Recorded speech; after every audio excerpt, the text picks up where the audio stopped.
პირველ რიგში მოგესალმებით პოდკასტ მერეში. ჩვენი სტუმარია თიკა კურტანიძე, მაგრამ სანამ ჩვენ სტუმარზე გადავთ, მოგახსენებთ, რომ ჩვენ ვართ Echo Chamber-ში. ძალიან დიდი მადლობა, რომ ჩვენ გსტუმრობს უკვე მესამე ეპიზოდია და თიკა, როგორ ხარ, გითხარ? გამარჯობა პირველ რიგში, მადლობა მოწვევისთვის, გადასარევად. ძალიან კარგი განწყობით. მითხარი, როგორ მოგწონს აქაურობა? ჯერჯერობით ის მომენტი მაქვს, რომ კადრს ანუ ასე ვთქვათ, ნანახი რომ მაქვს და ეხლა აქ მე რო ვარ, მაგ მომენტის რეალიზაცია მაქვს, რომ ძალიან ლამაზია და ძალიან გიხდება ეს სივრცე. მადლობა დიდი. პირველ რიგში მინდა რომ დავიწყოთ შენი ბავშვობიდან. ან მაინტერესებს, რომ აი წარმოგედგინა თუ არა, რომ აი ამ პროფესიას, იმიტომ რომ ინფლუენსერები უკვე პროფესიად ითვლება ნელ-ნელა, რაც უფრო დრო გადის. რო იქნებოდი ინფლუენსერი, ან ეგ თუ წარმოგედგინე, ეგ თუ გინდოდა და აი ეს ყველაფერი რომ მომეყვა. კი, იცი რა არის, ყველაფერი ბავშვობიდან დაიწყო გულწრფელად. უბრალოდ წარმოუდგენელი იყო. აი რაღაცა შორეული ოცნება რო გაქვს, უფრო მაგას გავდა. ანუ ჩემ პერიოდში სადღაც ესე 14-15 წლის რომ ვიყავი 2016 წელი, აი ყველაზე კარგი პერიოდი რაც იყო, ოქროს ხანა მართლა. ჩვენი ბავშვობის ამ დროს ძალიან პოპულარული იყო YouTube და YouTuberები და მე პირადად ძალიან მიყვარდა YouTube-ის ყურება, სხვათა შორის ინგლისური ენაც აქედან ვისწავლე და მე ამ YouTube-ის ვიდეოებს რო უყურებდი რაღაც back to school, რაღაცა ჰოლები, ვლოგები, მე თვითონაც ისე მინდოდა რომ სარკის წინ დგებოდი ხოლმე და hello guys, welcome back to my YouTube channel. ანუ რაღაცა შეიძლება ითქვას манифестირებდი რაღაც დონეზე, მაგრამ არც კი ვიცოდი ეს ყველაფერი. შემდგომი ეტაპი იყო, რომ ჩემმა ძმამ დაიწყო ჯერ კიდე My Video-ზე იყო, რომ ვიდეოებს დებდა, მე YouTube-ზე და მეც ძალიან დიდი მიმბაძველი ვიყავი. მიხარია ესეთი სამაგალითო ადამიანი რომ ყავს, იმიტომ რომ დღემდე ბევრ ამას ვწავლობ ამ ადამიანისგან, ჩემი ძმისგან და ბევრ ამაში ვბაძავ, კარგ რაღაცეებში და მათ შორის იყო ერთ-ერთი ეს და ამიტომაც მეც გადავწყვიტე, რომ თავიდან გამეკეთებინა My Videos არხი, სადაც ვდებდი Minecraft-ის ვიდეოებს. მიშველი. არ ვჩანდი ოღონდ ისე და მე YouTube-ზე და username-იც ქონდა Geo Gamer Girl, იმიტომ რომ პირველი ქართველი გოგო გეიმერი ვიყავი. და არავინ არ იცოდა და ანუ კომენტარებში მიწერდნენ რომ არ ვჩანდი რამდენიმე ვიდეო, რომ შენ გოგო არ ხარო და გვატყუებო, გოგოები არ თამაშობენ რაღაცა ეგეთი მომენტი იყო და ესე 2-3 ვიდეო აი დაბადების დღის ვლოგები ჩავწერე, რომელსაც სხვათა შორის დღემდე რომ აჩერებენ, აი დაბადების დღის ვლოგებს ვუყურებდიო და წელს მქონდა ეგიდია, რომ მეყურებინა ჩემი დაბადების დღის ვლოგისთვის, რომელიც აღმოჩნდა ძალიან დიდი შეცდომა, იმიტომ რომ დავიქრინჯე. თუმცა კარგია ესეც, იმიტომ რომ მივხვდი, რომ ძალიან გავიზარდე. ბევრ როგორც პირადად, ასევე ვიდეოს კეთებაში და ბევრ რაღაცაში. ჩვენ თვლი რომ 2026 ახალი 2016-ია? ნამდვილად. მე მომწონს ეგ, იმიტომ რომ მართლა ვთვლი რომ ერთ-ერთი საუკეთესო დრო იყო. თუმცა დღევანდელი დღისთვის ცოტა წარმოუდგენელიც, იმიტომ რომ რაღაცა მაშინ ტრენდში რო იყო, არ არსებობდა მიკროტრენდები და თითქოს ყველა, ესე ვთქვათ, ერთი რაღაცა იყო ტრენდში რა, აი nail art იყო ძალიან ტრენდში, Kendall Jenner-ის ფოტოები და რაღაცები მახსოვს და baby lips, EOS-ის ლიპ-ბალმები, აი მართლა ისე მახსოვს და ეხლა რაღაც ცოტა წარმოუდგენელია რომ დინამიკები და რაღაცა. ხო და ეხლა ცოტა წარმოუდგენელია რომ მარტო ერთი რაღაცა იყოს ტრენდში, იმდენი მიკროტრენდი არის. ანუ რეალურად მე რაც მახსენდება 2016 მახსენდება აი რაღაცა ძალიან აი colorful და აი მიუზერობას ვაწვევებოდი, იმიტომ რომ ის baby Ariel და ვიღაცები რო იყვნენ, ანუ აი Musical.ly-ზე ვიყავი შემჭდარი ერთხელ დაჟე მახსოვს რომ ანუ ტელეფონი რომ მეჭირა ეს რაღაც რომ ვიღებდი, გაკავი, ხელი გამიკავდა. იმდენად მომწონდა და 2016 მე ისე მენატრება ხოლმე რომ ანუ სხვა წელი არ მახსენდება, რაც აი ეგეთი ბავშვობის, ასე ვთქვათ, აი ნოსტალგიას მაძლევს და აი სულ მაქვს სურვილი რომ მაგ წელში დავბრუნდე ხო?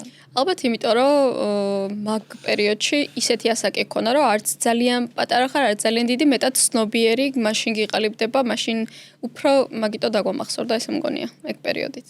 ლაღი წელი. კი. მაინტერესებს თითქმის ყველა რეალურად სოციალურ მედიიდან გიცნობს და იცის, ან TikTok იქნება, Instagram თუ სხვა რამე. მაინტერესებს რამდენად, ანუ რა არის ისეთი რამ, რაც ხალხმა არ იცის შენზე? საინტერესო კითხვაა სხვათა შორის. ისე სოციალურ მედიაში ვაქტიურობ, ვთვლი რომ საკმაოდ ბევრ ვიდეოსაც ვაზიარებ, თუმცა ბევრი რაღაცა არ მაქვს გასაჯაროებული, ანუ შეიძლება ითქვას რაღაც დონეზე ოჯახიც, რაღაც დონეზე იმიტომ ვამბობ, რომ ჩემი ძმაც მსგავს სფეროშია და შესაბამისად ვერ ვიტყვი ბოლომდე ამას, თუმცა ხო, ბევრი დეტალი არის, რაც ჩემს შესახებ გამომწერებმა არ იციან. ძალიან ესე ვთქვათ, დიდი ხანია ვინც თვალს მადევნებს იციან. ამ შემთხვევაში შეიძლება იყოს ჩემი სწავლის ბექგრაუნდი, ბევრს შოკის მომენტი აქვს, რომ რაზე სწავლობდი, გამოყენებთ ბიომეცნიერებებზე და ბიოტექნოლოგიაზე ვსწავლობდი და ცოტა ვერ წარმოუდგენიათ ხოლმე, რომ მან რა გინდოდა. მეც ეგ რეაქცია მქონდა რომ ვიტყვი. ხო, ცოტა ისეთი არის, რომ ბევრი მაგას არ მოელის. ერთადერთი შეიძლება ეგ ითქვას, ვერ ვიტყვი, რომ ვერ დავიკვეხნი რაღაც დამალული ნიჭი მაქვს. არ ვიცი, ამ შემთხვევაში ესე არ მახსენდება რამე კონკრეტული. მაინც დაამთავრე ხო უნივერსიტეტი? კი. ფიქრობ მაინც აი ინფლუენსერობა რო არა მაგ პროფესიას გაყვებოდი? მინდოდა ძალიან აქტიურად, სხვათა შორის ძალიან ბევრ გასაუბრებაზეც ვიყავი, სხვათა შორის ძალიან ბევრ ცუდი ვითარება გვაქვს დღეს საქართველოში მაგ მიმართულებით და უშუალოდ ბიოტექნოლოგიაზეც ლაბორატორიებშიც და არა მარტო. ბევრ გასაუბრებაზე ვიყავი, ბევრი უარიც მივიღე. მათ შორის უხელფასო სტაჟირებაზეც თანახმა ვიყავი და მაკედანაც კი მიმიღია უარები და დღის ბოლოს მაინც ჩემს თავს სულ ეუბნებოდი, რომ აი ქართულად არ ვიცი ზუსტად როგორ თქვა, მაგრამ rejection is redirection. რაღაც თუ არ გამოდის, წინ უკეთესი რაღაც მელოდება და დღევანდელი გადმოსახედიდან ნამდვილად არის ეგ ფაქტორი. იმიტომ რომ არ მაქვს სიტყვაზე რუტინული სამსახური, არ მიწევს წასვლა, შეიძლება ვიღაცისთვის ის რუტინა უფრო მისაღებია, მაგრამ ჩემი ხასიათიდან და ჩემი ესე ვთქვათ, ცხოვრებიდან გამომდინარე, ეხლა ამ ეტაპზე უბედნიერესი ვარ, რომ შემიძლია ვიყო ჩემი თავის ესე ვთქვათ, უფროსი და დაუწესო სამუშაო საათები. ერთის მხრივ კარგია, რომ 9-დან 5-მდე არ მუშაობ მაგალითად, მაგრამ სამაგერად სულ მუშაობ. ღამეც მუშაობ, საზღვარგარეთაც მუშაობ. ნებისმიერ დროს მუშაობ და სულ მაგ ფიქრში ხარ, რომ აი რა გადავიღო შემდეგი, რა გამოხმაურება ქონდა და ასე შემდეგ. მაგრამ სულ სხვადასხვანაირად არის, ერთი და იგივე მაინც არასდროს არ ხდება რეალურად. ზუსტად, აი მრავალფეროვნება მომწონს, აი სულ ისედაც ისეთი სფეროები მიზიდავდა, რომელიც რაღაც 2-3 კომპონენტს მაინც აერთიანებდა და ლაბორატორიაში ვიმუშავე კიდევაც, სხვა შორის 2 ლაბორატორიაში მქონდა სტაჟირება. აი ეს შეიძლება ჩაითვალოს ისეთ ფაქტად, რაც ხალხმა არ იცის ჩემს შესახებ და საკმაოდ რუტინული სამსახური არის გამომდინარე იქიდან, რომ დღევანდელი ტექნოლოგიები ისე არის, რომ გიწევს, რომ ფაქტობრივად რაღაც ეს ანალიზი ჩაადო რაღაც საჭირო ადგილას და შედეგები გადაიტანო. ფაქტობრივად ხელით მუშაობა ნაკლებად გიწევს, მეტად კომპიუტერი ეკეთებს ყველაფერს. როგორც ძირითადად უკვე ყველაფერი. კი. მაინტერესებს როგორ იყო შენი ყოველდღიური ცხოვრება, სანამ აი full time influencer იქნებოდი? იცი რა არის გააჩნია როდის დავიწყებთ 10 თვლას რა პერიოდს ჩავთვლით, იმიტომ რომ განსხვავებული ცხოვრების ეტაპზე განსხვავებული რუტინები იყო და უახლოესი ალბათ აი სანამ მაგ გადაწყვეტილებამდე მივიღებდი, სხვა შორის მუშაობდი სამედიცინო წარმომადგენლად. ეს იყო ერთ-ერთი ყველაზე რთული სამუშაო გამოცდილებაც და ასევე ჩემს თავთანაც გამოწვევა, იმიტომ რომ ბევრი კომპლექსის დაძლევა მომიწია, ვინც ახლა მსმენელმა შეიძლება კარგად არ ესმის ეს საქმიანობა რას მოიცავს, მაგრამ დღის განმავლობაში მიდიხარ სხვადასხვა კლინიკებში, გაქვს რაღაც ინფორმაცია გარკვეულ მედიკამენტზე, შემდგომ შედიხარ ექიმთან და ესე ვთქვათ, უნდა წარმოაჩინო შენი მედიკამენტი, უნდა უთხრა მის სარგებელი, რა დროს უნდა გამოიყენოს და ასე შემდეგ. ფაქტობრივად კარზე აკაკუნებ უცხო ადამიანის შედიხარ, იმ ადამიანს შეიძლება 9-დანაც შემთხვევაში არც გისმენს, ზედაც არ გიყურებს, შენ არ უნდა დაიბნე, ძალიან დიდი წნეხი იყო, ფიზიკურად გარეთაც არის სამუშაო, იმიტომ რომ რამდენიმე ლოკაციაზე დადიხარ და თან ზამთარში ვმუშაობდი და მახსოვს, რომ ძალიან ცივი ზამთარი იყო და პარალელურად კონტენტ კრეატორიც ვიყავი, თუმცა ესეთი სრული დატვირთვით ვერა, იმიტომ რომ ორივეს ვერ ვახერხებდი და აი ამის მერე ვფიქრობ კონტენტ კრეატორობა როგორც არ უნდა თქვა რომ ნამდვილად ვეთანხმები რომ არ არის ისეთი მარტივი როგორც ჩანს და როგორი წარმოდგენაც არის რომ რა უნდა ვიდეოს შენთვის ჩაწერას რაღაც მიაჭირე ღილაკს და მორჩა რაღაც ესე ნამდვილად არ არის თუმცა ვერ ვიტყვი რომ ეხლა მაგ სამუშაოზე რთული უნდა იყოს მაგასთან შედარებით ხო ძალიან პრივილეგირებული პასუხი იქნება ეხლა მე რა ვთქვა რომ ძალიან რთულია მეთქი რა მაგრამ ორივეს აქვს თავის სირთულეები იცი რა არის, რადგან სოციალურ მედიაში ესეთი აქტიური ის ხარ, მაინტერესებს, შენი გადმოსახედი, რომ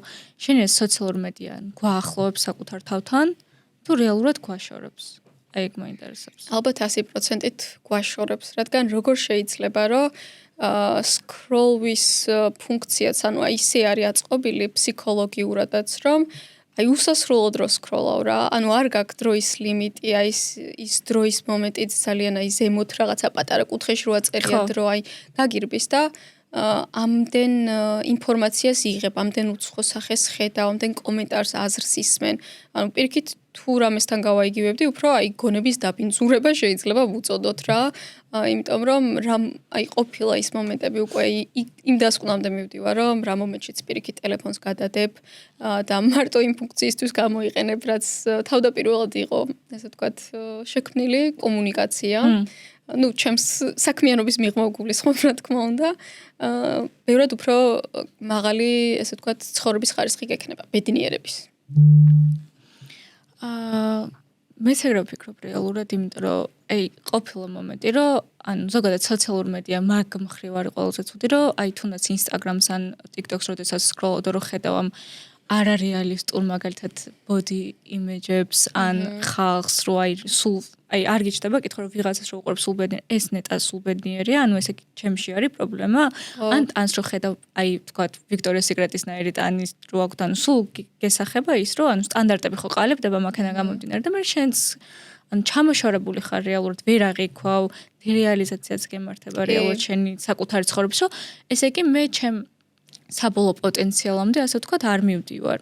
და შენ აი თვითგვემამდე მიდიხარ, მე ეგრე ვფიქრობ რეალურად, როგორი გასართობიც არ უნდა იყოს, უკვე ძირითადად აღარც უყურებენ ეს სოციალურ მედიას როგორც გასართობ პლატფორმას. ძალიან დიდი გავლენა აქვს და სხვათა შორის 2016 ვახსენეთ და აი 2016 წელსაც მაშინ კენდალ ჯენერი ძალიან პოპულარული იყო და აი მახსოვს და ვიქტორიას სეკრეტიც მაშინ იყო აი ყველაზე აღმატებულ ფორმაში და ამაზე ჩემზე როგორი გავლენა იქონია დღემდე მახსოვს რომ აი ყოველდღიურად ვიღვიძებდი, ვაკეთებდი პრესის ვარჯიშებს, ჯერ კიდე ჭამამდე თან აი უსმოზე მარტო წყალს სვამდი და აი მართლა შეიძლება ითქვას ერთგვარი ობსესია მქონდა, რომ წელი მქონდა და წვრილი, ანუ ვიზომავდი ხოლმე და მთელი თემები და ანუ ეხლა რო გავიზარდე, ახლა უფრო მიხვდი რა მხელა გავლენა ქონდა ჩემზე, იმიტომ რომ იმ მომენტში რაღაცა არ გიფიქრია, ანუ თან თითქოს ძალიან უნდა განსაზღვროთ სად გადის ის ხაზი, რომ კი გვინდა რომ ჩვენ თავის საუკეთესო ვერსია ვიყოთ, მაგრამ სად გადის არაჯანს ის ზღვარი, სადაც ჩვენი თავს ზიანს ვაყენებთ და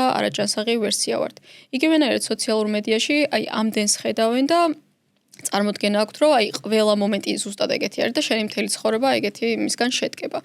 იგივენაირად რომ აი ნეტა შენი პრობლემები მომცა, აი ძალიან ხშირი კომენტარი არის ხოლმე არაერთი ინფლუენსერის პეიჯზეც და უბრალოდ ხვდები ადამიანი, რომ იქ რაღაცა ესე ვთქვათ არ მინდა ისე გამოვიდეს, რომ როლს არ თამაშობ, თუმცა საკმარისი ნეგატივი არსებობს სამყაროში დღეს ვფიქრობ, რომ მეც ჩემ პრობლემებზე არ დავიწყო იქ საუბარი, მით უმეტეს არ გავასაჯაროო და პირიქით ხალხი ერთგვარი რაღაცა რეალობისგან მოსაწყვეტ საშუალებად იყენებს და ანუ მე პირიქით გამოვიყენო, რომ ნეგატიური ინფორმაცია გავავრცელო. მე სულ ვცდილობ, რომ აი ყველაზე ნეგატიური გამოცდილებაც კი აი რაღაც ვლოგი იქნება, ხო, შეიძლება სადღაც დავიკარგე, რაღაც ცუდი დამემართა. რაღაცა სასწაული, რაღაცა სახალის, რაღაცა ისეთი დატვირთვა და მნიშვნელობა მივცე, რომ არა ნეგატიური, არამედ პოზიტიური. ანუ ხო და მაქედან მოდის ეს კითხვა, რომ შენი აზრით ან სოციალურ მედია ასე ვთქვათ ავალდებულებს ადამიანს რომ სულ მომღიმარი და კარგი იყოს, რომ აი კარგი პერცეფცია ქონდეთ მაგ კონკრეტული ადამიანის, ვინც მაგ ვიდეოს უყურებს, ანუ ნეგატიურად რო არ შეხედონ, შენ რას ფიქრობ? მე ვფიქრობ ადამიანები არ შევდგებით რაღაც ერთი კონკრეტული მომენტებისგან და ყველას უნდა ქონდეს იმის საშუალება, რომ ჩვენი თავი გამოვხატოთ.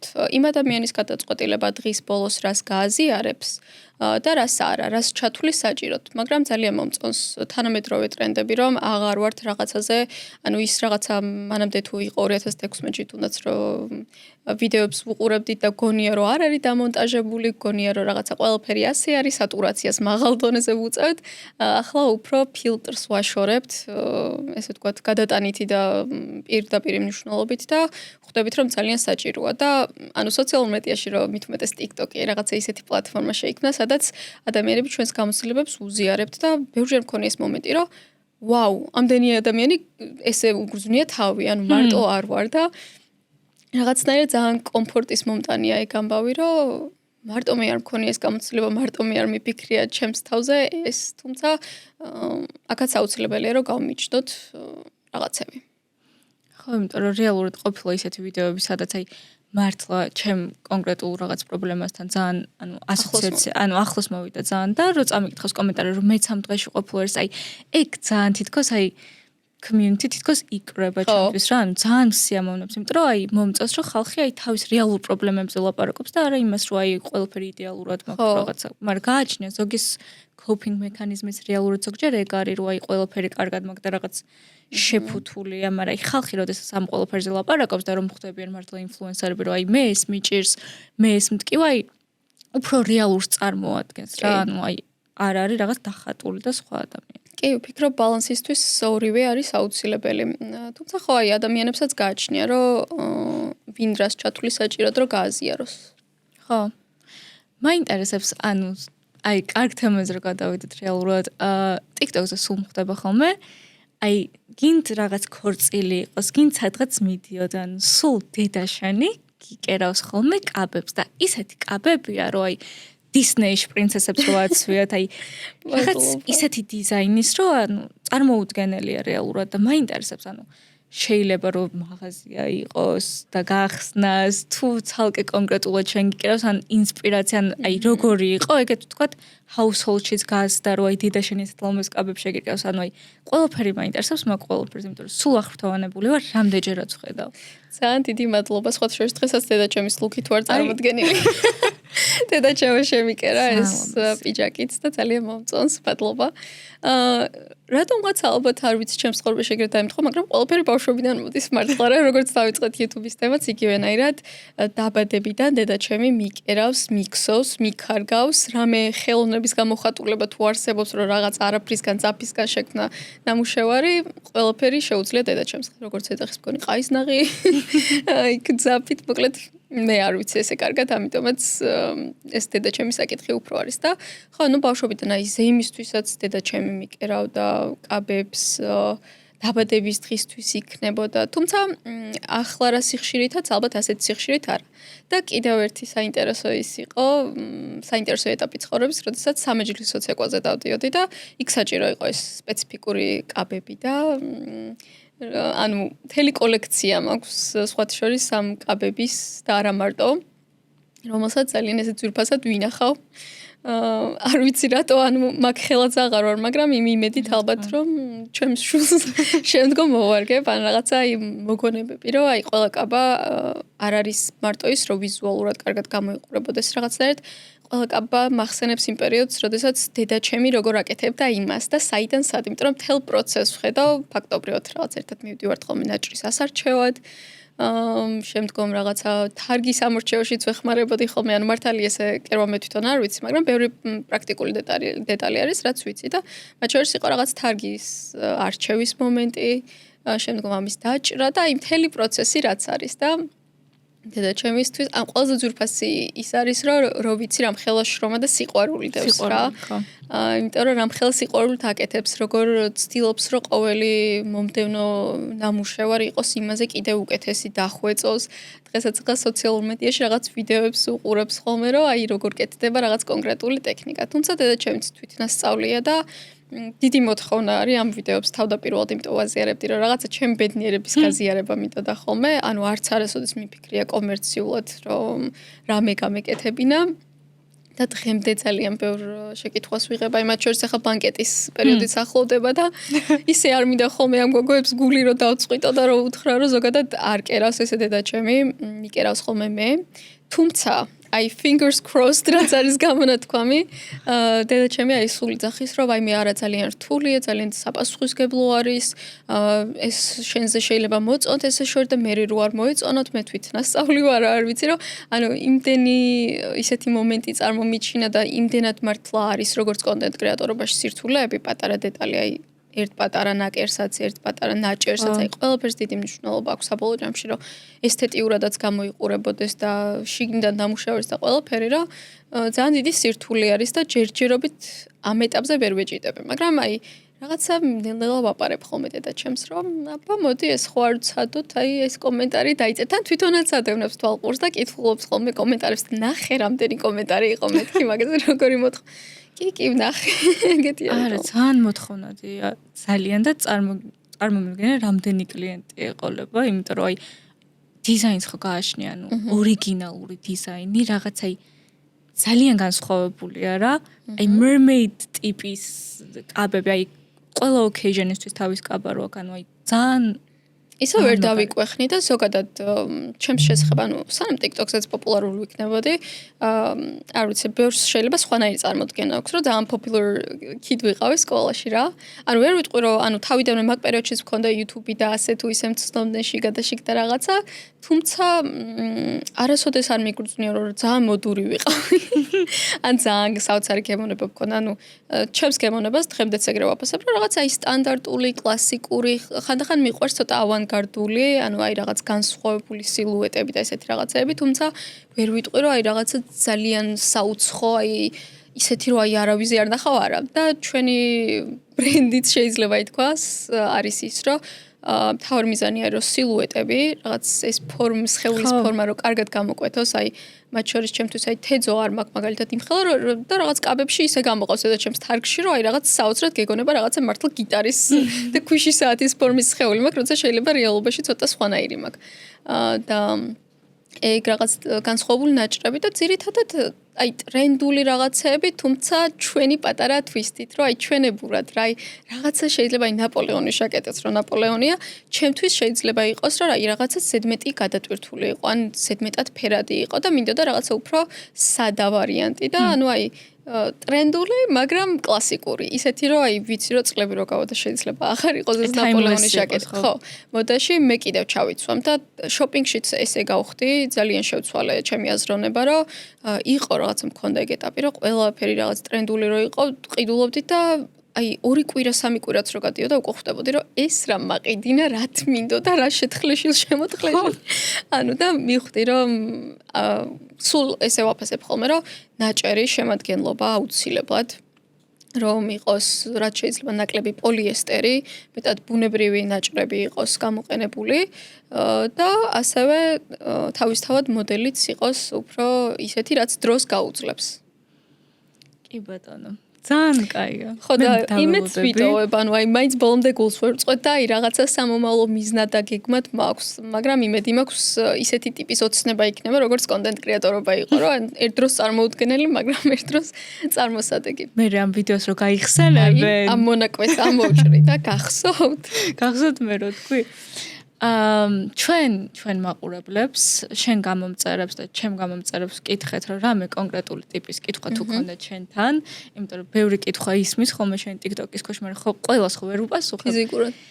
მაგრამ ჩვენ ეს განმახორციელეთ ასე ვთქვათ და ეხა წავიკითხავთ კითხვებს, რაც გამომწერებმა დასვეს. საინტერესოა. მოდი დავიწყოთ. და ჩვენ ტიკა გაგვცემს პასუხს. რამდენად რეალურია შენი ცხოვრება სოციალურ ქსელებში? ვერ ვიტყოდი, რომ ასახავს იმ რეალობას, რასაც ცხოვრობ. უბრალოდ ეს არის ის გადაწყვეტილება, რაც მე მივიღე, რომ რა ნაწილი მეჩვენებინა. ჩემი ესე ვთქვათ, გვერდის მიზანი არ არის, რომ რაღაცა ძალიან რეალობა დახატოს.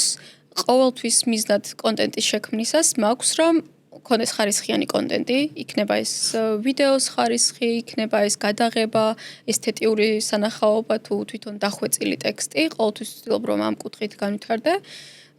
თუმცა მინდა ხოლმე რომ სარგებელი მოუტანო. და ამაში უფრო ხშირ შემთხვევაში უფრო ინფორმაციულობაში ვხედავ. ანუ სულ პირველად რა მიზანსაც ემსახურებოდა ჩემი გვერდი იყო, რომ თმის მოვლა, კანის მოვლა, ჩაცმა ნაკლებად უფრო რაღაც ეს დედის ხაზი რო დაემატა, მაშინ წამოვიდა ეს მომენტიც, რომ რაღაც ჩაიცვი ჩემთან ერთად. თუმცა ყოველთვის ვცდილობ, რომ აი ნებისმიერ ვიდეოში ვლოგიც რო იყოს, რაღაცა სასარგებლო თქვა, რაღაცა ისეთი, რომ ადამიანს, რომელიც ამ ვიდეოს უყურებს, რაღაცას წაიღებს. აი ერთ-ერთი ჩემი საყვარელი ვლოგი იყო, რომელიც გადავიღე, ესეთი ფრაზით დავიწყე, რომ ფრთხილად იყავი რა სინატრებ, იმიტომ რომ შეიძლება აგიხდეს. ანუ რაღაცა ისეთი არის, რომ აი თან სახალისო, თან საინტერესო და რაღაცებზე რომ დაგაფიქრებს რაღაც მომენტში. ანუ ვერ ვიტყვი რომ ძალიან ფილოსოფიურია, მაგრამ ყოველთვის არის ჩემს ვიდეოში ის მომენტი, რომ უნდა გაიგო რაღაც საინტერესო ინფორმაცია, ან სახალისო, ან რაღაც რამდენი რაღაცა თქვი მე და ტავტოლოგია. ხო, მოკლედ მიზანი ეგ იყო ყოველთვის. და ვერ ვიტყვი, ანუ პასუხის რო დაუბრუნდე, ვერ ვიტყვი რომ რეალობას, ანუ მე მით უმეტეს არ მაქვს ეგ კონტენტი, რომ დღიური ვლოგები და ჩემს ყოველდღიურობას არ ვანახებ. ამიტომაც ისე არ გამიგოთ რომ არა ავთენტური ვარ თვითონ ვიდეოებში ან რამე, უბრალოდ იმ ყოველდღიურ ცხოვრებას რაც მე მაქვს არ ასახავს. აი თმაზე გამახსენდა. აქ იყო ერთ-ერთი მეც ვიყო თმაზე გვესაუბროს როგორ იყო ხვეულებით გაზრდაო. დღევანდელ დღეს ვფიქრობ ძალიან განსხვავებული რეალობის წინაშე დგანან და მიხარია ყველაფერი, იმიტომ რომ ყოველი ახალი ხვეული თმის ხაზი ან რაღაც რო შემოდის, აი რომელი ბრენდიც არ უნდა იყოს, ძალიან მიხარია ხოლმე, იმიტომ რომ მეტი არჩევანია, მეტი ინფორმაცია არის, მეტი ვიდეოები არის და ჩემ დროს ეს ყველაფერი არ იყო. აი დედაჩემის საუკეთესო მეგობარი იყო წყალი. ერთადერთი რაღაც იყო, რაც მიხვდა რომ მუშაობდა და მართლა ეგრე არის, რომ ხვეული თმა და წყალი არის განუყოფელი ის. ანუ აი თმა ხელებსაც რო დაიბანდა, რო არიცი რა ქნა და უცებ თმებზე რო გადაისვა ხვეულ თმებზე, იმიტომ რომ მაგასაც კი უხდება და ძალიან განსხვავებული იყო იმ კუთხით, რომ არ ვიცოდი მოვლა. ძირითად შემთხვევაში მშრალზე ვივარცხნიდი, რაც იმას ნიშნავდა, რომ ლომის ფაფარი ვითმედო, გაპუწული თმები. ანუ არანაირი საშუალება არ მქონდა, ესე ვთქვათ, შამპუნის და კონდიციონერის გარდა. მაქსიმუმ რაღაცა ნიღაბი, ისიც ცოტა უფრო რაღაც ცნობიერ ასაკში, მაგრამ მანამდე ჩემ დროს თინეიჯერობისას არ იყო ხვეული თმის კრემი ბაზარზე, რაც მე მახსენდება.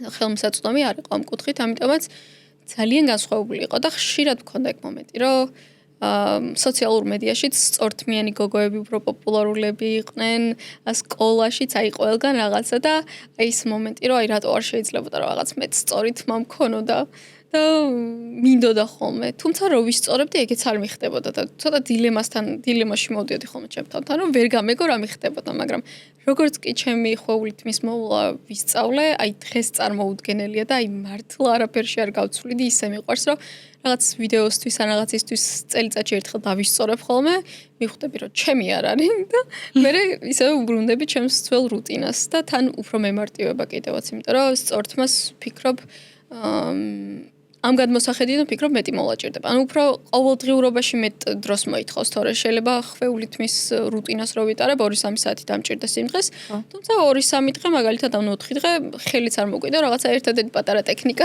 ხრიკი, აი რაღაც ესე ცოტა დაბრწყილებული როა თმა მოცულობისთვის ავიჩეჩავ და მორჩა, ანუ არ უხარჯავ საერთოდ დროს, როგორც აი მაგალითად მაკიაჟზე. თითქმის არ უხარჯავ დროს და ეს ძალიან კომფორტულია. ხო ისე მე მთელი ჩემი ბავშვობა მინდოდა რომ ხვეული თმა მქონოდა, იმიტომ რომ აი კულები მინდოდა და თან ეხა რაც გავიზარდე, ნუ მივხვდი რომ ხო სწორედ თმა უფრო კომფორტულია რეალურად, მაგრამ რაც მომწონს ხვეულ თმაში არის რომ ინდივიდუალურობას ანუ აძლევს ადამიანს ძალიან და მოცულობის ისე მშურს, იმიტომ რომ ყველა ხუჭოს თმიანს აქ საოცარი მოცულობა. მე არ მაქვს მოცულობა, მე მაქვს სწორი დავარდნილი თმა ჩვეულება. რა ტექნიკებს გააჩნია, არის პატარა ხრიკები, რასაც მე მივმართავ, ჩემს გვერდზე გადმოდით. ანუ სხვა შორის, აი იმასაც კი რო იბანავებ, როგორ დაივარცხნი, ანუ ცოტა კისრისის დამეწყება მალე ზუსტახანში დაბწელის პრობლემები, ალბათ იმიტომ რომ სულ გრავიტაციის საწინააღმდეგოდ მაქვს თავი გადახრილი თმის გაშრობისას, რომ ეს მოცულობა მივცე და ანუ მართლა ეს ჩაწერამდეც აი ესეთი რო ვარ და თან ვფიქრობ რომ მეთქი ახლა ვიღაცას ვაიმე არ ეგონოს რომ რაღაცა რას ვაკეთე. ანუ ზუსტად ხო რაღაცა ძალიან უცნაური არ ეგონოს, მაგრამ აი ესეთი მეთოდით რომ ვის იმაშვები ხოლმე ვისწორებ თმას და აი ხო ძალიან მომწონს ეგეც რომ არც ერთი რუტინის მერე შენი თმა არ არის ერთი და იგივე. რაც ერთის მხრივ ცოტა გამაღიზიანებელია რომ აუ რა არის ახლა რატო გამოიყურება ესე როცა გინდა თან ძალიან კარგად რო გამოიყურებოდეს, მაშინ არ გამოიყურებ, როცა მე დროს ხარჯავ და აი როგორც კოსას რო აიწევ და აი უცებ სახლში რო აიწევ და ძალიან კარგი გამოვა და გარეთ რო გადიხარ რაღაც შინელება. ხო და იგივენაირად არის ესეც და ანუ მართლა ძალიან ინდივიდუალურია და აი ვისაც ხვეული თმა აქვს ბუნებრივად მე პირადად კი შეიძლება არის ის იშვიათი გამონაკლისი რომ სწორიც ძალიან უხდება, მაგრამ აი იმ ბუნებრიობას რაღაცა განსხვავებულად უხდება და მე მჯერა რომ ბუნებრივი თმის ფერიც, თვალის ფერიც და როგორც ვიბადებით, აი ეგ არის ჩვენი იდეალური ვერსია. ის რაც ყველაზე კარგად მოგვიხდება და რაც ჩვენს ინდივიდუალურობას ასახავს. აი ცხვირიც მაგალითად, სხვა შორის გონია რომ ბევრს ქონდა ეგ ეტაპი, აი პატარაობაში არ მომწონდა ჩემი ცხვირი ძალიან. აი ძალიან არ მომწონდა. სულ ვიძახდი რომ აი 18 წელს რო გავხდები ოპერაციას გავიკეთებ, მაგრამ გაზრდის შემდგომ ბევრი არ საუბრობს ამაზე puberty-ს, რასაც ეძახიან, ზრდასრულობის ასაკის მერე, რაღაც სახე გისრულდება, ის ცხვირიც ჩაჯდება, რომელიც ძალიან დიდი გეჩვენებოდა იმ პერიოდისთვის, ის კომპლექსები რაც ჰქონდა და მიხვდები რომ ძალიან გიხდება. ანუ კი, არ ვთვლი რომ ჩემი ცხვირი იდეალურია, შეიძლება უფრო იდეალური მქონდეს, მაგრამ ზუსტად ეგ მომწონს, რომ რაღაც ჩემს ინდივიდუალიზმს გამოხატავს და მგონია რომ აი ცხვრის ოპერაცია რო გავიკეთო, შეიძლება რაღაც შემოვხედო და თიკას არ ვგავდე. ანუ არ ვიცი როგორ აღწერო, მაგრამ ესეთია ჩემი შეხედულება. ვაბისაბივით არის რა. I like my little off center. აი შემდეგ კითხვას გადავალ. ახლა ხანს დავშალე შეყვარებულს ძალიან ცუდად ვარ. მაინტერესებს ეს მდგომარეობა, როგორ გადავიტანო და გავიარო და რჩევებს მივიღებ დიდი სიამოვნებით.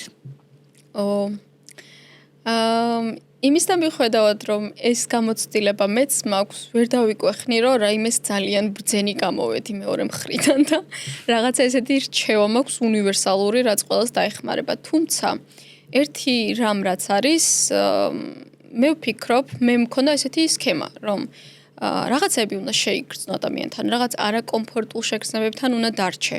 უნდა გამოიგლოვო ადამიანი, შეიძლება ითქვას, იმიტომ რომ წარმოგიდგენია ადამიანი, რომელთანაც ესე რამდენი ინფორმაცია გაქვს მიმოცვლილი, რამდენი საათი გატარებული, რამდენ თემაზე საუბარი, რამდენჯერ გინახავს, ანუ ეს ყველა ინფორმაცია რა იყო, ანუ ეს ყველაფერი უცებ როგორ შეიძლება რომ წამიერად წაიშალოს ცნობიერიდან. ან ჩვენი გონება რაღაც ისე არის მოწყობილი, ხანდახან ჩვენს საწინააღმდეგოდ, რომ აი დაშორების შემდეგაც ეგ არის, რომ რაღაცა გახსენდება ესე უცებ. ამიტომაც და ის ადამიანი რომ აღარ არის შენს ცხოვრებაში რაღაცნაირად უნდა გამოიგლოვო, როგორც მართლა შეიძლება ითქვას, ცოტა ცუდ რამეს ვამბობ, მაგრამ გარდაცვლილ ადამიანს და უნდა იყო შენს შეგრძნებებთან. არაკომფორტულადაც უნდა იგრძნო თავი, ანუ ყველა ურთიერთობაში მე მჯერა, რომ არც ერთი ადამიანი არ არის იდეალური და შეიძლება დიდი გაკვეთილების სწავლა ჩვენი თავის შესახებაც, იმიტომ რომ რაღაც ურთიერთობა არის ერთგვარი სარკე.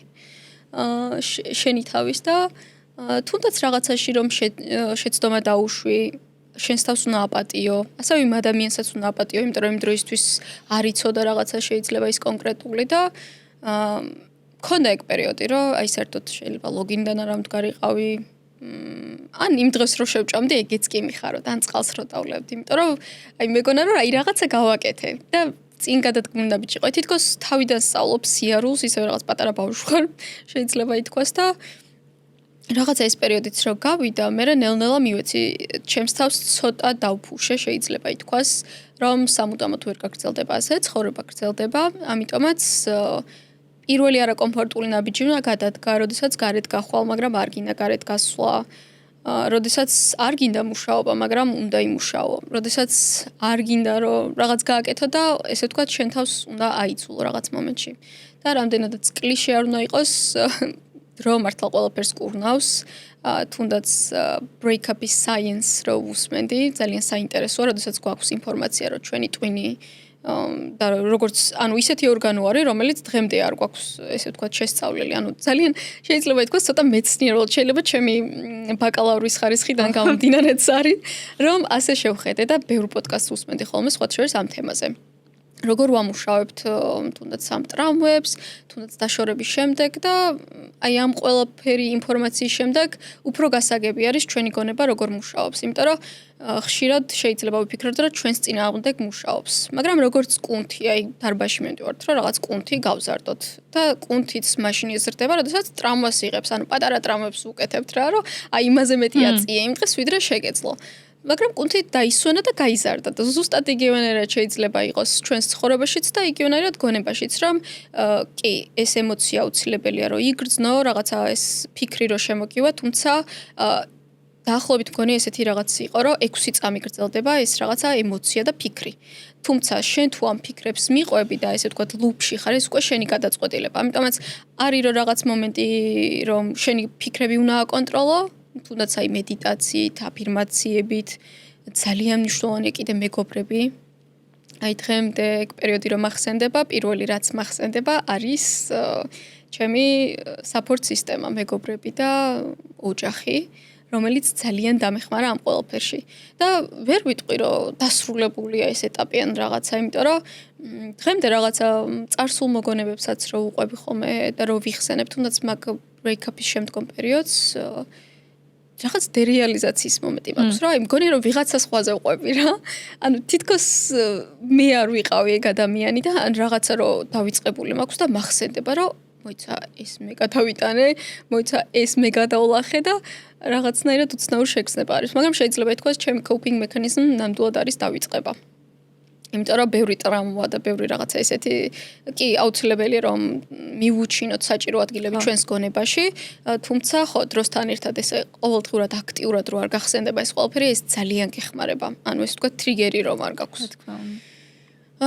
ხო, ნუ ნამდვილად ისეთი პასუხი იყო ცოტა ჩახლაპორტებული, იმიტომ რომ თვითონ პროცესიც ეგეთია და არ არსებობს ერთი უნივერსალური პასუხი, ყველა თავისებურად გადის, მით უმეტეს გააჩნია ყველა ინდივიდუალური შემთხვევა არის იქ როგორ იყო, ვინ თulis შეიძლება მეტად დამნაშავეს, ანუ ბევრი ფაქტორი არის, რაც უფრო ინდივიდუალურს ხდის ამ გამოცდილებას, მაგრამ შეიძლება ითქვას, რომ აი ეს ფუძე და ფუნდამენტი ერთი და იგივე არის, რომ ძალიან დიდ შეჯახებას გადიხარ შენს თავთან და ძალიან დიდი ზრდაც.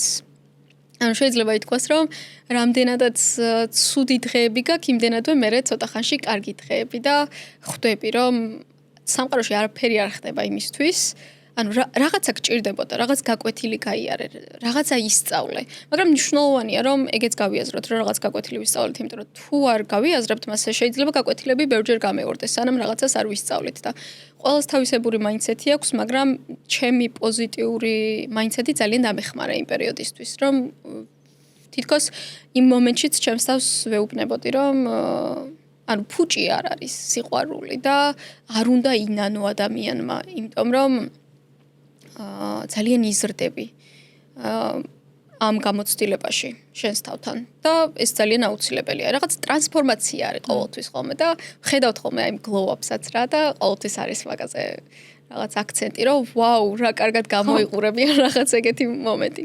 გოგოებს მით უმეტეს. მე ის მაინტერესებს, ანუ მაგიდან, ანუ მე მაქვს უბრალოდ კითხვა, რომ არის ზოგადად, როდესაც ურთიერთობაში გოგონა, ხშირ შემთხვევაში კარგავს ამ ნაპერწკალს, ამ sparks, ასე ვთქვათ. და ნუ მე აი იცვლება რა, ანუ რეალურად და მე დაშორების შემდეგ, ანუ თითქოს თავის თავს თავიდან აღმოაჩენს ხოლმე. და აი ეგ ეტაპი რომ მითხრა შენი აზრით, თუ აი შენი აზრისგან გამომდინარეობს ყველაფერი. ურთიერთობაში, როდესაც ხარ, შენ ну ჩემი აზრი ესეთი არის, ჯანსაღ ურთიერთობაში ვფიქრობ, ჩვენს პარტნიორებს უნდა დავახარჯოთ გარკვეული ენერგია და დრო.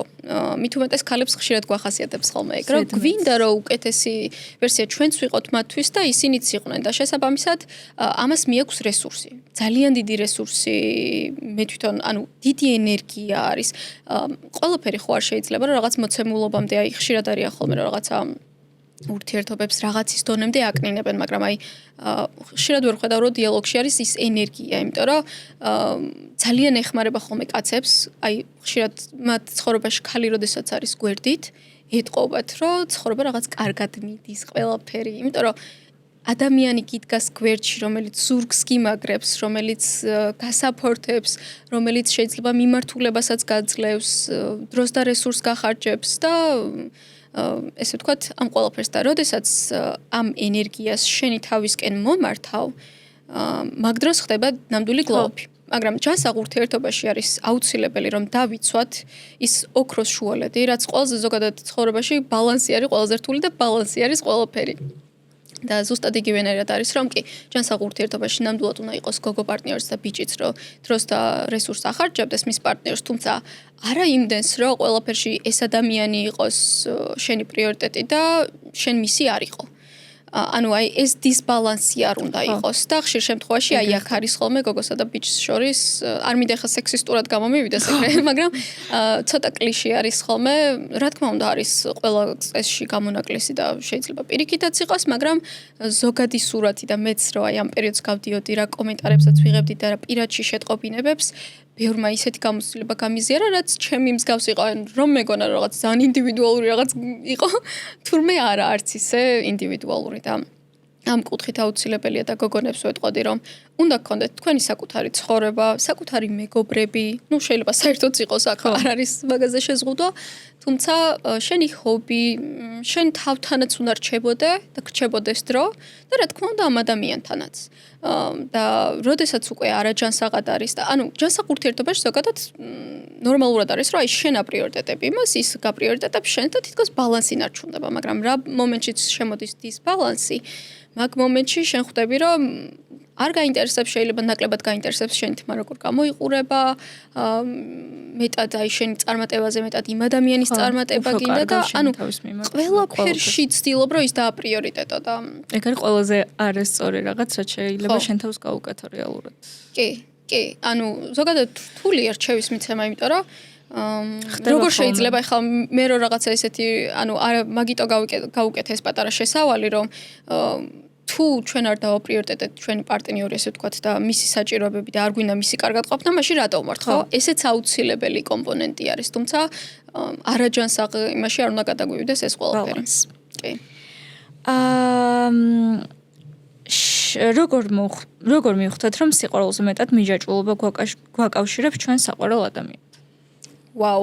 ძალიან კარგი კითხვაა და რაღაცნაირად ცოტა არაკომპეტენტურადაც ვთვლი თავს, იმიტომ რომ თითქოს მგონია უფრო ფსიქოლოგის შეკითხვა არის ეს, თან რაღაც ისეთი კონკრეტული კარგი სიტყვა არის გამოყენებული მიჯაჭვულობა და ძალიან სწორი.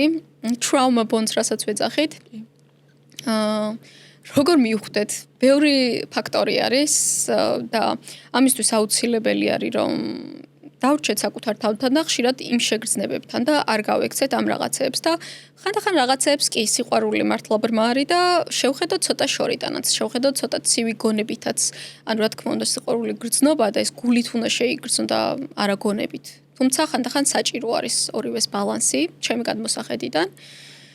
და მიჯაჭვულობის შემთხვევაში ხშირი არის ხოლმე პატერნები. და ხშირ შემთხვევაში მოდის ბავშვობიდან. ეს თემაც ძალიან მაინტერესებს და ხშირად ვკითხულობ ხოლმე და ჩემი საყვარელი თეორია, ну ეს მიჯაჭვულობის თეორია არის ძალიან სწორი და ყველას ურჩევ რომ ამ პოდკასტის მერე გადავიდნენ და გაეცნონ, რასაც ეძახიან ესე მიჯაჭვულობის, ანუ attachment theory, რასაც ეძახიან, შეიძლება იყოს avoidant, ამრიდებელი ტიპი, anxious, ესე ვთქვათ შფოთვა, გონი შფოთვავი ტიპი, ანუ ქართული ტერმინები მინდა გამოვიყენო, მაგრამ ყველას ტერმინოლოგია არ მახსოვს და პირველ რიგში ამოვიცნოთ ჩვენ რომელი ვართ და რა პატერნები გვაქვს ნასწავლი, იმიტომ რომ ხშირ შემთხვევაში სიყვარულს ვსწავლობთ ჩვენი ოჯახიდან, ჩვენი გარემოდან, ასევე ბავშვობაში რამდენად გვაქცევდნენ ყურადღებას, ესეც ძალიან მნიშვნელოვანია. გვიწევდა თუ არა ყურადღებისთვის შრომა, ან ესე ვთქვათ, ეს უბრალოდ unconditional love იყო, რომელსაც ვიღებდით თუ ანუ ხშირად ძალიან სიღრმეებში უნდა ჩახვიდე და ეს რთულია პასუხის გაცემა, რო იცი რა, აი თუ ესე და ესეა მიჯაჭვულობა, ამის თქმა, მაგრამ შეიძლება ითქვას. პატერნს და პირველი ის იქნებოდა, მაგრამ არც ისე აკურატული, არ მინდა ბოლომდე მაინც გავაჟღერო, მაგრამ მიჯაჭვულობის ტესტიც არსებობს.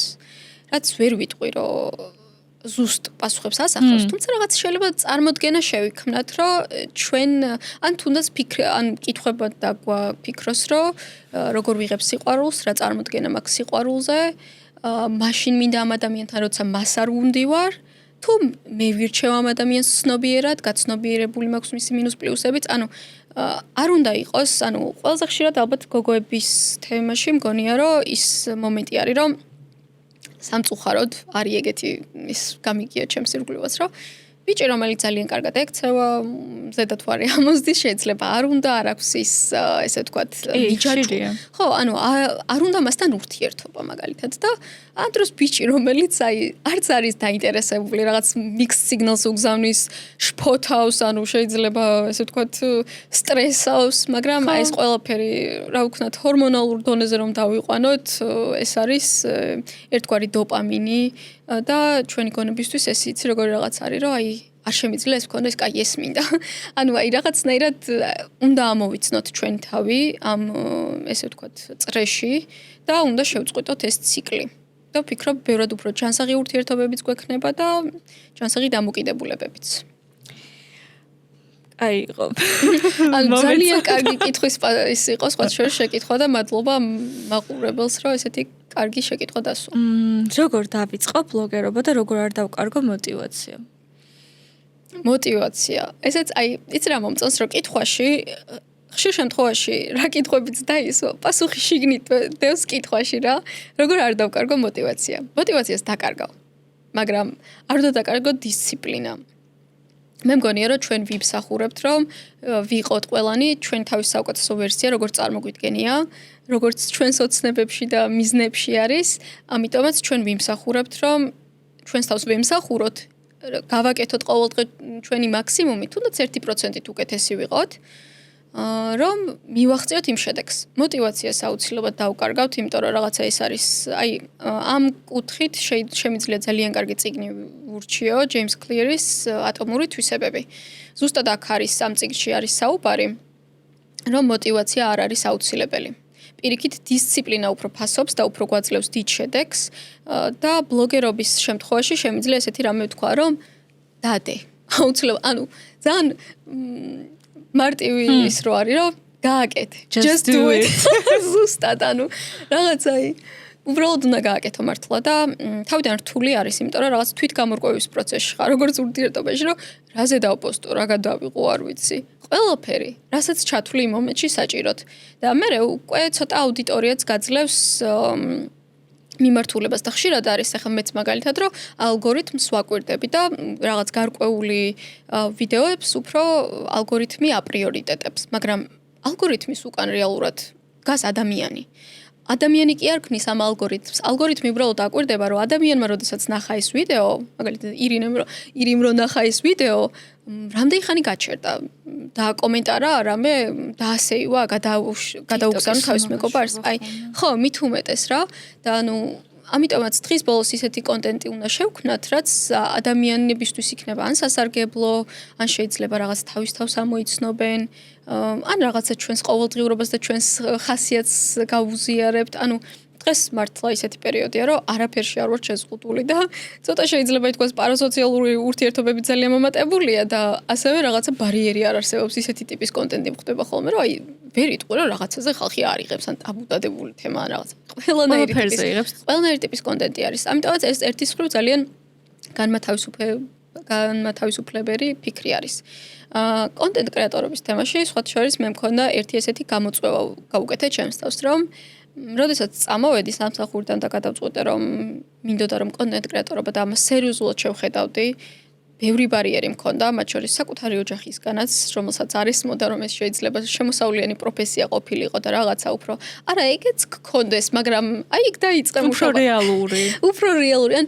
ანუ რა წლები რო გავა, ანუ სხვა შორის დღემდე ვერ ვიტყვი რომ არ მაქვს ეგ ფიქრები და ჩემ მგონება ძალიან დიდი ნაწილი ოკუპირებულია მაგაზე ფიქრებით, რომ აქ არ უნდა გავჩერდე, რაღაცა მუდმივად უნდა ვაკეთო და ესე ვთქვათ, მუდმივად უნდა განვითარდე, იმიტომ რომ რაღაც მომენტში ბოლომდე ვერ წარმოვიდგენია რომ რაღაცა 80 წლის ასაკამდე რო კონტენტ კრეატორი ვარ. როგორ უნდა წარმოვიდგინო, ხო, ამდენი წელი. 80 არა, როდის პენსიაზე რო ყავს 60 წლის, გადით პენსიაზე ჩემთან ერთად რაღაცა ესეთი ტიპის კონტენტს ყორჩავს. ან რაღაცნაირად ეს ფიქრი ხშირად არის ხოლმე, იმიტომ რომ მე ცოტა რაციონალური ადამიანიც ვარ, რაღაც მომენტში ან სტრუქტურულად ვუყურებ რაღაცებს და ამიტომაც ვფიქრობ ხოლმე ამაზე, რომ რა თქმა უნდა მთელი ცხოვრება ვერ წარმოვიდგენია რომ კონტენტ კრეატორი ვიყო, მაგრამ ამჟამად ძალიან მემსახურება ეს პროფესია და მაკმაყოფილებს, იმიტომ რომ ამოუწურავია და კრეატიულია და რაღაცნაირად იმდენად ცოტა ჩემი გონება, all over the place არის და ცხოვრებაში ყველაფერს ვცდილობ რომ მივედმოვედო.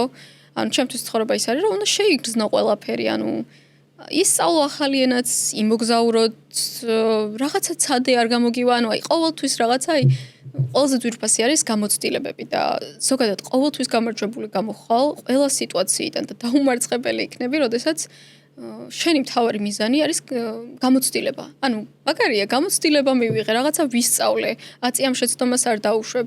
ან თუნდაც ანუ აი პერსპექტივა არის ძალიან მნიშვნელოვანი და ხშირად ჩემს თავს ვუტრიალებ ხოლმე ასეთ რაღაცებს, რომ შეიძლება ეხლა რაღაცა პათეტიკურადაც დავხატო ჩემი ცხოვრება, რომ აი სახლიდან საერთოდ არ გავდივარ თითქმის, მარტო ვმუშაობ, რაღაცა აი არ მყავს შეყვარებული, აი რაღაცა ესეთი პერსპექტივა დავხატო, მაგრამ მეორე მხრივ აი ამას აქ ეს გამოცდილება მივიღე, მუშაობ ჩემს საოცნებო სამსახურზე, ცხოვრობ თუნდაც ჩემ მშობლებთან ერთად, რომელთანაც ლიმიტირებული დრო გვაქვს სამწუხაროდ და პირიქით იმის გათვითცნობიერება, რომ მეტი დრო გავატაროთ ჩვენ მშობლებთან თუნდაც ერთ ჭერქვეშ, ეს რამდენად ძვირფასია და პრივილეგია არის ეს ყველაფერი. რა თქმა უნდა.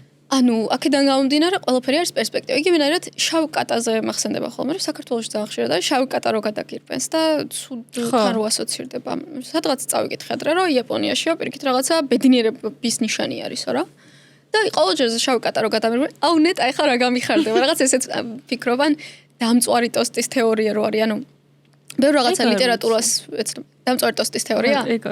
ანუ დილით შეიძლება პურს ხუხავდე ტოსტერში და დაიწვას და იფიქრო რომ ვაიმე ახლა მაგვიანდება რაღაც ამაზე შფოთი გქონდეს ახლა საცობში მოვყვები რაღაც და რეალურად მიხვდე რომ იმ პერიოდში სადამ შენ ეს ტოსტი დაგეწვა რაღაცა ცუდი შეიძლება დაგმართნოდა. ანუ მაგალითად ხშირად გქონია რომ რაღაც დამიგვიანებია და ამაზე რომ აი ჯანდაბა ვაგვიანებ რაღაც და მე გზაში რომ მივდივარ და აი ავარია რომ შემხვედრია და აი იმის ფიქრიც კი მზარავს ხოლმე რომ აი მე შეიძლება მე ვყოფილიყავი აი ამ მოსახვევში მე გამომევლო და მე დამჯახებო და ეს მანქანა ან რაღაც მომხდენო და ანუ რაღაც საერთოდ იმის დაჯერება, რომ შენთვის, ანუ არ მინდა რომ პოზიტიურ ტოქსიკურ მორობაში გადამივიდეს, მაგრამ მნიშვნელოვანია რომ ჩვენი გონება ესე მომმართოთ და როგორც რეალობასაც დავაჯერებთ, ეგეთი იქნება, იმიტომ რომ ჩვენ ვართ ის, რასაც ვფიქრობთ, ჩვენი ფიქრები კი იქიდან იბადება და მოდის, როგორც ვიქცევით, რასაც ვეცნობით, ანუ აი დიეტასაც რო ხშირად ახსენებენ, რაღაცნაირად მგონია რომ გონების დიეტაც უნდა არსებობდეს, აი დეტოქს ჩაები ხო არის სიგამხდრისთვის. იგივენაირად გონებისთვის, იმიტომ რომ ხშირად ხვდები, რომ ჭირდება ეს ყველაფერი შენს გონებას. ანუ დიეტა არის ის თუ რას ჭამ, ვის usmen, ვის რჩევას ითვალისწინებ, რა ვიდეოს უყურებ. იმიტომ რომ აი თუნდაც სოციალურ მედიაში ახლა პერსონები რო არიან, რომელიც შედარებით უფრო ტოქსიკურია, აი Andrew Tate მაგალითად, ხო? აი მისი მსმენელები, ხო, აი რაღაცა აი რამხელა გავლენას ახდენს, იმიტომ რომ აი მსმენელებს რო ახსენ. ხო, ანუ მეტნაკლებად რაღაც მომენტში იზიარებ მის აზრს, ან თუნდაც ეცნობი. მაგრამ მე ვთვლი რომ კი, უნდა გაიცნო ამ ლიტერატურასაც, განსხვავებულ აზრსაც, ეს არის ნეიროპლასტიურობა, რაც ზრდის ჩვენს გონების ლიმიტებს და ინტელექტს. ზუსტად ეგ არის, რომ აი მიყვარს ინტელექტუალური ხალხი და ინტელექტუალურ ხალხში ვხედავ ზუსტად იმას, რომ განსხვავებული აზრის მიღება შეუძლიათ. ანუ შეიძლება განსხვავებულად ფიქრობდეთ და არიან ცოტა ვიწრო ჩარჩოების ადამიანები და ესეც რა თქმა უნდა ბევრი ფაქტორისგან გამომდინარე იქნება ეს აღზრდა თუ რა და გარემო რომ როგორც კი მის საწინააღმდეგო აზრს დააფიქსირებ, გონიათ რომ მათ წინააღმდეგ ხარ და ებრძვი. და ეს ჩემთვის ინტელექტის ესე ვთქვათ ერთ-ერთი შემაფასებელი ნიშანი შეიძლება იყოს ადამიანის. ბოლოს იმდენი ვილაპარაკე რომ საიდან მოვედით ამ კითხვაზე არც მახსოვს. აი, ისა 15-16 წლის გოგოებს რას ურჩევდიო? ვაუ. რა სპეციფიური ასაკი არის. აი ზუსტად 2016 წელს ცოტა პატარები, მაგრამ აი დაახლოებით მაგასაკში ვიყავით. პირველ რიგში ძალიან დედასავით გამოდის, მაგრამ ისწავლეთ. ანუ მართლა ძალიან აუცილებელია რომ დაუბრუნდეთ იმ კითხვას. მე ვთვლი რომ კი ეს ბიოტექნოლოგიაც რომ ვისწავლე, შეიძლება ვიღაცამ თქვას, რომ აი რა თქინდოდა პირდაპირ კონტენტ კრეატორი გამხდარიყავი, მაგრამ ხვდები იმას, რომ ზუსტად იმ გამოცდილებამ იქნება იქ უნივერსიტეტში სიარული, პრეზენტაცია, სხვადასხვა ლიტერატურის გაცნობა, მაგ მომენტში ძალიან გავიზარდე და ის თიკა არ ვიქნებოდი, რომ არ გამევლო ის გზა, ამიტომაც აუცილებელია განათლება. ანუ ამაზე კარგი რა შეიძლება გააკეთო, იმიტომ რომ ცხოვრებაში მოდიხარ არაფრით, მიდიხარ არაფრით და ერთადერთი რაღაც რაც შეიძლება გააკეთო, რაღაცა დააგროვო გამოცდილებები, ისწავლო. ამიტომაც აუცილებლად ისწავლეთ და ეს უნდა იყოს პრიორიტეტი, მაგრამ ეს იმას არ უნდა ნიშნავდეს, რომ ამის იქით ცხოვრება არ უნდა ქონდეს. მე მაგალითად თითქოს ვფიქრობ დაუშვი ეგ შეცდომა და დღემდე ვიმკი ამ ყველაფერს, იმიტომ რომ ცოტა ნერდული ბავშვი ვიყავი. ძალიან ვაპრიორიტეტები განათლებას და დიდად არა მეგობრებს და ამიტომაც განაის რომ მეგობრებს ესე თქვა არ ვაპრიორიტეტები მყავდა და რაღაც უფრო მეტად ჩაკეტილი ვიყავი ამ საკითხში და ნაკლებ დროს ვატარებდი და თითქოს ეს გამოცდილებები დღემდე რაღაც მაკლია რომ ვიღაცებ რო აი ბავშვობის ძალიან ისეთ მეგობრებს იხსენებენ მე შეიძლება ესეთი მარტო ერთი ადამიანი მყავდეს და არა მაგალითად რამდენიმე ან ეგეთი გამოცდილებები და იგივენაირად რომ აი ცოტა რებელობის პერიოდიც რაღაც გარდატეხის ასაკში რო აქვს არ გამომივლია ეგეც და რაღაც მომენტში შეიძლება ითქვას რომ ეხლა უფრო მაგ აი ჩვენთან ისეთ რეალობაში ვცხოვრობთ საქართველოში რომ აი თუნდაც დალევაზე ხო ლეგალურია დალევა როგორც ამერიკაში ხო არ არის ესე და ანუ იმ ასაკისთვის საერთოდ არ მქონდა ის მოთხოვნილება რომ ან გარეთ გავსულიყავი ან დამელი ან რამე გამიკეთები და ეხლა უფრო მეტად მაქვს და თითქოს ჩემს ირგვლივ ვიღაცემა აუφ ეგ ეტაპი 17 წლის ამ გავიარე და რაღაც და მეთქი ანუ არც აქანე მიმიღონ არც იქანე რაღაცა ეგრე დავრჩი და თითქოს ვფიქრობ აუცილებელია რომ ესე ვთქვათ ყველგან ბალანსი უბრუნდებით ერთ და იგივე თემატიკას მაგრამ აუცილებელია რომ მარტო სწავლა არ იყოს მარტო გარეთ გასვლა მარტო ბიჭი არ იყოს ჩვენი ცხოვრების კომპონენტი ასევე დააფასონ ოჯახის წევრები შეიძლება ამ ასაკში გვაქვს ხოლმე რაღაცა რომ რაღაცები არ მოგწონს, რაღაცებს არ ესე ვთქვათ, არ ვემხრობით ჩვენი მშობლების აღზრდა იქნება თუ რაღაც, მაგრამ იმის გავთვითცნობიერებაც, რომ ჩვენი მშობლები პირველად არიან მშობლები და თვითონაც არ იციან ნორმალურად რას აკეთებენ და თვითონაც პირველად არიან ამ სამყაროში და ეხლა აგროვებენ ამ გამოცდილებებს, თითქოს უფრო დამეხმარა, რომ მეტად დედასთან უკეთესი ურთიერთობა მქონოდა, შემძლებოდა რაღაც კონკრეტულ თემაზე დედასთან მისვლა, ამიტომაც ძალიან აუცილებელია და ვფიქრობ დედაზე, ანუ კი აუცილებელია მეგობრებიც, მაგრამ დედაზე ახლო და კარგი მრჩეველი და ვისაც მართლა გულით შენთვის კარგი უნდა, ესეთი მართლა თითოეულ ადამიანს შეიძლება ყავდეს ცხოვრებაში ადამიანს. ამიტომაც ურთიერთობების და პრიორიტეტებას სწავლა და ასევე არაფერი არ არის სამუდამო. აი რაღაცნაირად ახლა რომ მახსენდება ჩემი იმ დროინდელი თავი, ბევრი კომპლექსიც მქონდა, ბევრი ფიქრიც 16 კი არა 20 წლის და ცოტა მეტიც მქონდა ეგ აზრი, რომ დაკარგული ვიყავი ცხოვრებაში და აი თითქოს რაღაცები გამომდიოდა, მაგრამ ბოლომდე არაფერი გამომდიოდა. თითქოს მეგობრების მყავდა, არ მყავდა. ანუ ყველაფერში ის ფიქრი მქონდა, რომ აი შფოთვა რა, რომ აი რაღაცა გამოვიდეს და აი დღევანდელი გადმოსახედიდან ცოტა მიხარია. არც ბოლომდე იქ არ ვარ. თვლი რომ ჯერ კიდე წინ დიდი გზა მაქვს გასავლელი, მაგრამ აი მიხარია რომ რაღაცებში უფრო მყარად გრძნობ ხა თავს რომ აი კი აღარ ვგრძნობ ისე დაკარგულ თავს, მაქვს რაღაცა ჩემი საოცნებო პროფესია თუნდაც, ვიცი რას ვაპრიორიტეტებ ცხოვრებაში, მაგრამ ეხლაც აქტიურად ვსწავლობ, იმიტომ რომ მგონია რომ რაღაცა გაკვეთილი გავიარე და რაღაცა მე უცებ ბახდა, უი თურმე არა. ამიტომაც არ უნდა იყოს შენი თავის შესახებ ძალიან თვითკრიტიკული. აი მე ვარ ძალიან თვითკრიტიკული და რამდენადაც სასარგებლო არის ბევრი კუთხით, შეიძლება რომ ესეც დავინახოთ, თვითკრიტიკა რო გზრდის, არ უნდა გადაგვივიდეს რაღაც იმ დონემდე, რომ უკვე აღარაფრის კეთება არ გვინდა.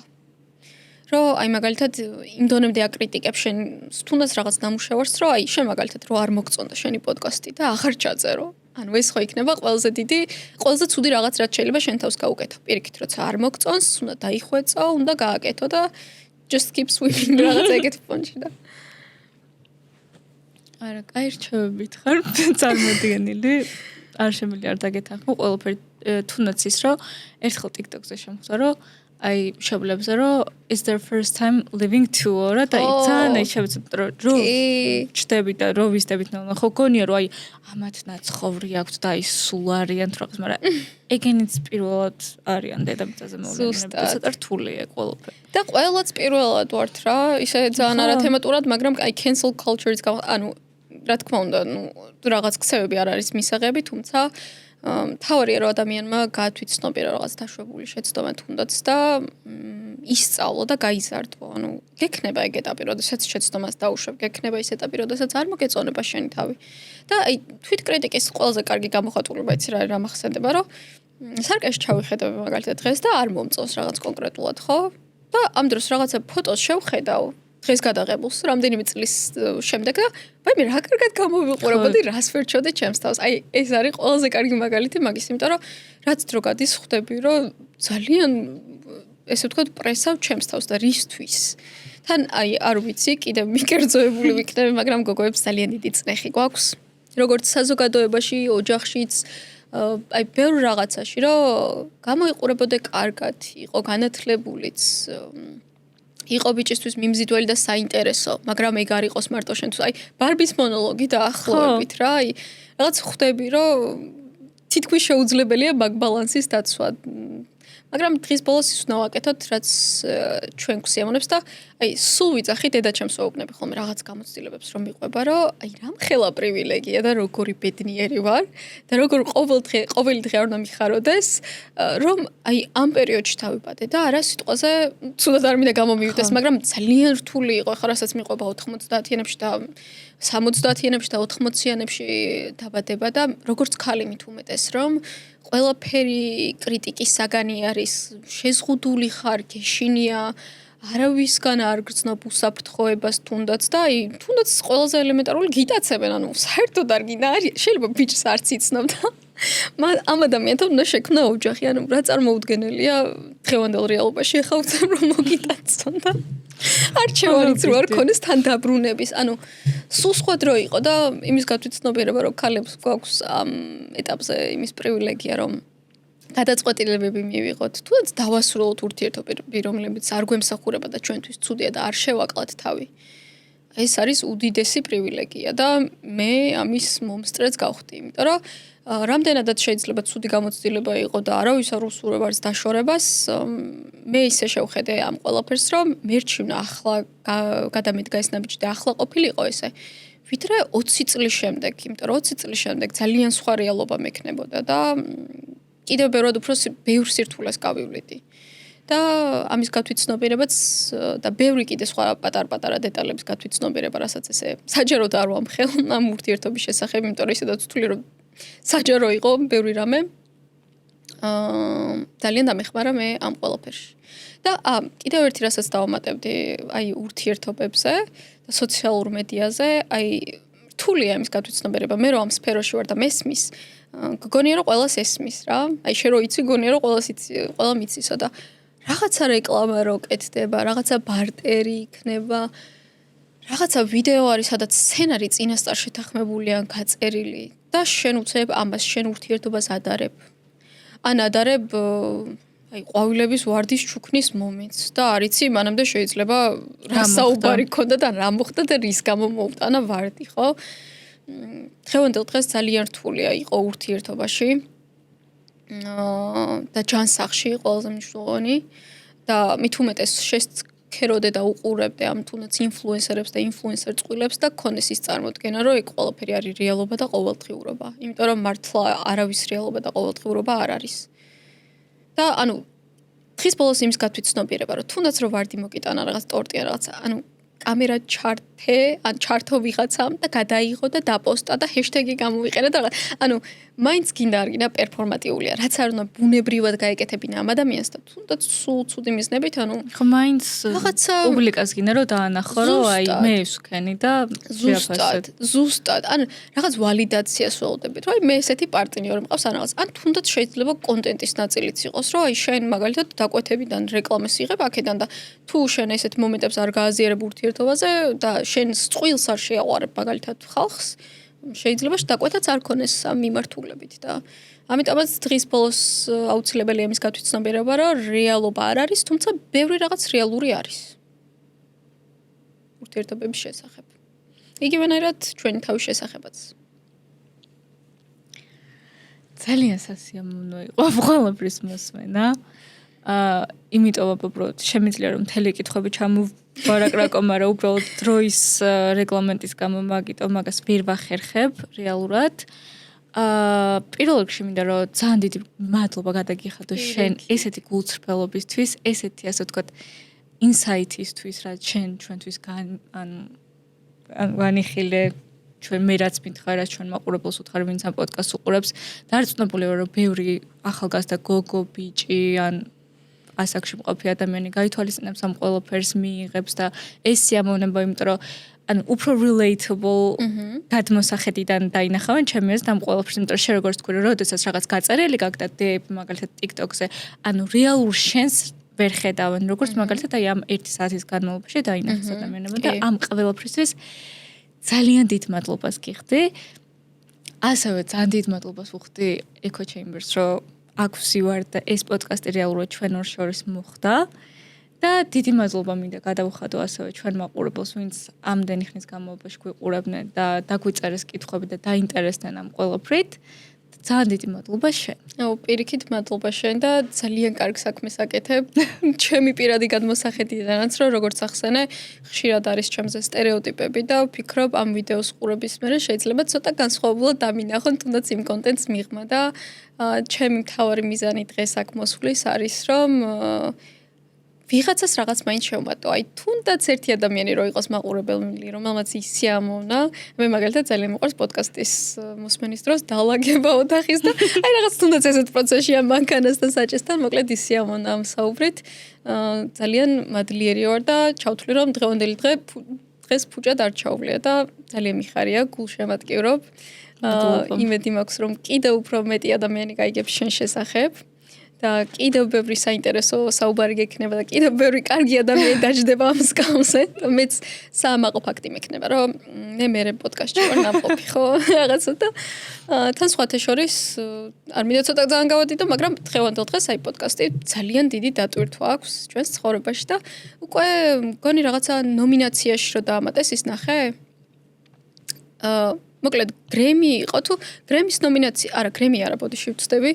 Golden Globe თუ Emmy-ზე დაამატეს პოდკასტების ნომინაციები. შემდეგ წელს მე. და გისურვებ რომ მანდ ყოფილიყავი თუ არა თუ საქართველოს გვექნება ამის ექვივალენტი, ანუ შენ პოდკასტი იყოს საუკეთესო შორის საუკეთესო და წარმატებებს გისურვებ. მართლა გულით გულშემატკივრობ, ვიწერთ მე და ირემ ვიცნობ ერთმანეთს და ძალიან მადლიერი ვარ დღევანდელი დღის და მიხარია ეს ყველაფერი. მადლობა და ეხლა დავემშვიდობები ჩვენ მაყურებელს, მადლობა ყურებისთვის. კარგად.